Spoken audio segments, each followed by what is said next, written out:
Hello everyone, welcome back to One2Step.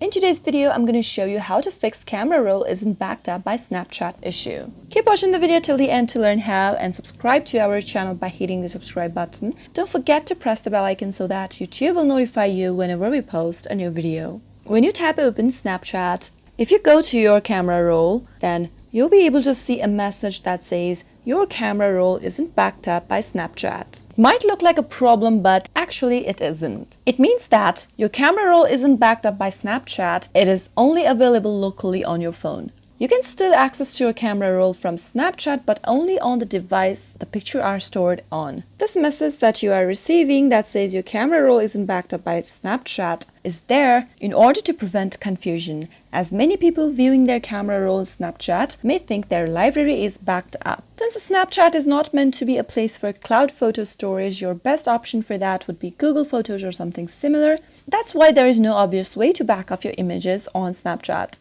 However, if you move the camera roll images to My Eyes only, they will back up to Snapchat. Also, if you post camera roll images on video to your story, you can add them to your memories. That is how you can fix camera roll isn't backed up by Snapchat. Like I told you earlier, this isn't a problem at all. I hope the tutorial was helpful to you. If it was, go ahead and give it a thumbs up. Feel free to comment down below in the comment box if you have a question or a feedback for us. I'll be back soon with more tutorial episodes. Goodbye till then.